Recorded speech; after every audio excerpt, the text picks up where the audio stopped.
Bonjour Marc Ferracci. Bonjour. Merci d'être avec nous en direct ce matin. Vous êtes député Renaissance des Français de l'étranger. Vous avez été réélu dimanche dernier.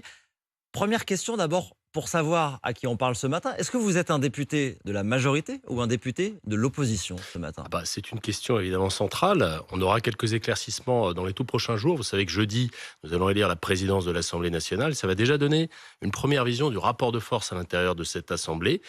J'espère pour ma part que le pôle central auquel j'appartiens, qui n'est plus majoritaire, il faut être très très clair, nous avons perdu ces élections, nous avons perdu un certain nombre de députés, mais nous avons peut-être néanmoins une capacité à rassembler autour d'un projet commun. Et je pense que les discussions qui vont avoir lieu dans ces prochains jours, ils vont déterminer exactement le périmètre de la majorité, le périmètre des Je vous posais la oppositions. question parce que jeudi, c'est la reprise des travaux dans l'hémicycle de l'Assemblée nationale et chaque député va devoir se positionner, cocher député d'opposition ou député de la majorité. Pour l'instant, effectivement, ça n'est pas clair. Les Français ont voté il y a maintenant plus d'une semaine. Et pourtant, le président n'a toujours pas décroché son téléphone pour appeler l'un des dirigeants de la coalition de gauche, pourtant arrivé en tête aux élections. Est-ce qu'il n'y a pas une rupture avec la tradition républicaine, voire un problème démocratique? Non, je ne pense pas. On a bien vu avec cette élection qu'on a désormais 3 blocs dont aucun n'a la capacité à gouverner seul, parce qu'il n'y a pas de majorité absolue. À un moment ou à un autre, ce qu'il faut, c'est construire quelque chose de solide, de stable, de pérenne. Ça veut dire construire une coalition. J'utilise le terme parce que je crois à ce terme, je crois que ce projet de coalition est possible, qui ait la capacité à faire adopter des textes de manière Mais ça durable. n'est pas à la gauche d'essayer en premier? Ils essayent. Je constate qu'ils essayent et je constate également qu'ils n'ont pas aujourd'hui réussi à donner un nom de Premier ministre. Et il y a une raison à cela, vous savez, c'est que le nouveau Front populaire, qui est en réalité une nouvelle NUPES, est en réalité un attelage électoral qui n'a que très très peu de convergence idéologique sur tout un tas de sujets, sur l'Europe, sur le communautarisme, sur les finances publiques.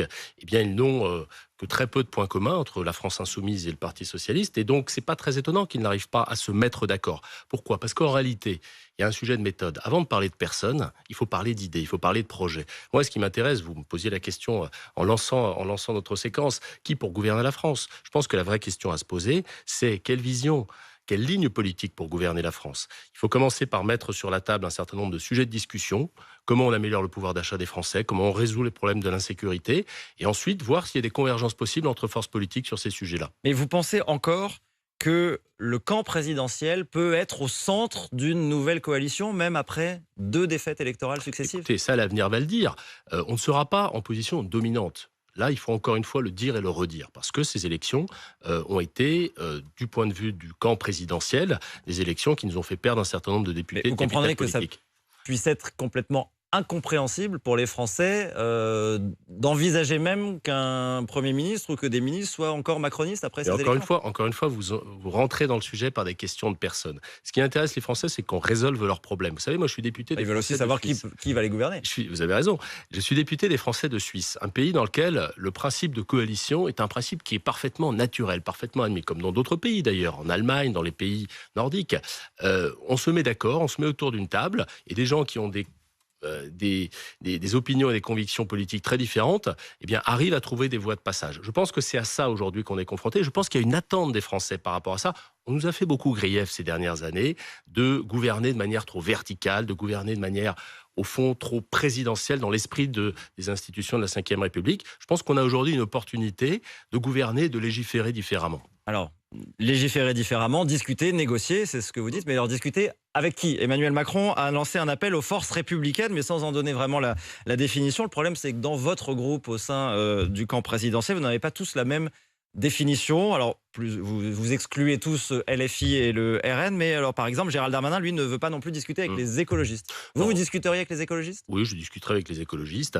Ce sujet, il a été assez clairement établi en milieu de semaine dernière. D'abord, il y a eu la lettre du président de la République qui a suggéré qu'il fallait parler à l'ensemble des forces qui étaient pro-européennes, qui étaient républicaines. Pour moi, ça inclut tout le monde, sauf la France insoumise et le Rassemblement national. Et puis les députés Renaissance eux-mêmes ont émis un communiqué de presse important qui dit la même chose, c'est-à-dire qu'il faut parler à la droite républicaine et à la gauche républicaine. Donc je pense qu'en réalité, la ligne est assez claire et à un moment ou à un autre, il va falloir se rassembler et tendre la main à celles et ceux qui veulent faire avancer le Il y a pays. un certain nombre qui disent que la ligne, justement, n'est pas clarifiée. Certains veulent discuter, négocier avec Laurent Wauquiez, d'autres avec les socialistes. Et vous savez, il Les faut deux en parler... même temps, ça paraît compliqué. Eh ben, je pense qu'il faut arriver à parler à tout le monde. Mais vous savez, la première des choses à faire, c'est de poser sur la table et d'écrire. À un moment, il faut écrire les choses.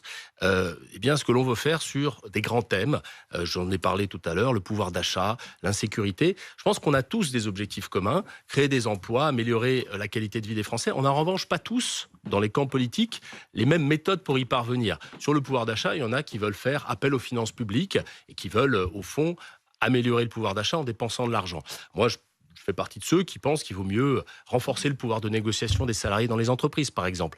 L'objectif est commun, mais les voies et moyens pour y arriver n'est pas forcément commun. Donc c'est de ça qu'il faut parler avec la gauche et avec la droite. Il faut arrêter de rentrer dans cette problématique avec des questions de personnes. Vous accepteriez de gouverner, par exemple, avec les socialistes si la condition, par exemple, était d'accepter leurs mesures, c'est-à-dire une partie, en tout cas, de leurs mesures, par exemple, les premières qu'ils mettent sur la table, le SMIC augmenté de 200 € et l'abrogation de la réforme des retraites. Bah, c'est évidemment de cela dont il faut parler. Vous savez, Vous seriez prêt à accepter, par exemple, ces deux concessions ? je vais pas commencer à dire les concessions que j'accepterai, parce que c'est d'abord pas moi qui vais négocier. Mais ce que je veux vous dire, c'est que une coalition, ça suppose des compromis. Des compromis, ça suppose des sacrifices. Moi, j'ai défendu des idées pendant 2 ans et même pendant 7 ans, depuis que je suis en politique. Et je sais qu'à un moment ou à un autre, il faudra que je renonce à certaines de ces idées, à certaines de ces mesures, peut-être sur la fiscalité, par exemple. Le SMIC, vous me parlez du SMIC. Moi, je suis économiste du travail. 15% d'augmentation du SMIC, ça veut dire assez vite 400 à 500 000 emplois détruits dans notre pays. Est-ce qu'on est prêt collectivement à assumer ça ? Moi, je ne le suis pas, mais il y a peut-être d'autres moyens d'améliorer le pouvoir d'achat des Français que d'augmenter le SMIC et de faire en sorte que 30% des salariés demain soient au SMIC. Aujourd'hui, il y en a 17%. Si on fait l'augmentation jusqu'à 1 600 €, il y en aura 30%. Discutons-en. Est-ce qu'on a envie d'accepter ce genre de choses ou est-ce qu'il y a d'autres moyens d'atteindre cet objectif d'améliorer le pouvoir d'achat des Français ? Emmanuel Macron voulait une grande clarification en provoquant ces élections de façon anticipée. Est-ce qu'il n'a pas provoqué un grand blocage ? Écoutez, on est à 1 semaine de l'élection. Discuter d'une coalition, ça suppose d'être dans une posture de dialogue, de main tendue, d'empathie vis-à-vis de ses interlocuteurs. Il y a 1 semaine, on était dans un combat politique. On était dans une campagne qui a été âpre, qui a été parfois un petit peu violente. Il faut laisser le temps à tous les acteurs, d'abord de décompresser, puis de se mettre dans cette logique de dialogue. Je pense qu'on a besoin de semaines, peut-être même de mois. Vous savez que dans les autres pays, les coalitions, ça ne se construit pas en 15 jours. Eh bien, prenons le temps et je pense que les choses vont se décanter. C'était aussi l'objectif de cette lettre du président de la République que d'attendre que les lignes bougent. Et en attendant, Gabriel Attal, qui vient de prendre aussi la présidence de votre groupe à l'Assemblée, va rester Premier ministre, gérer les affaires courantes. Ça peut tenir des semaines, des mois ? Écoutez, ça tiendra le temps qu'il faudra. On a besoin que le pays soit tenu. On a besoin d'une continuité des services publics. Vous savez qu'on a les Jeux Olympiques et Paralympiques qui commencent dans quelques jours. Donc il paraît évidemment inenvisageable de ne pas avoir de gouvernement qui gère, comme on dit, les affaires courantes et qui soit en capacité de répondre à une éventuelle crise. Et donc ça me paraît absolument essentiel. Maintenant, Gabriel Attal sera effectivement député dès lors que la démission du gouvernement aura été acceptée par le président de la République. Ça pourrait advenir demain, c'est ce qu'on dit. Il aura toute sa place, évidemment, à la tête du groupe du camp présidentiel. Mais il restera dans le même temps gérer les affaires courantes. Merci Marc Ferracci d'être venu ce matin en direct sur RMC Story.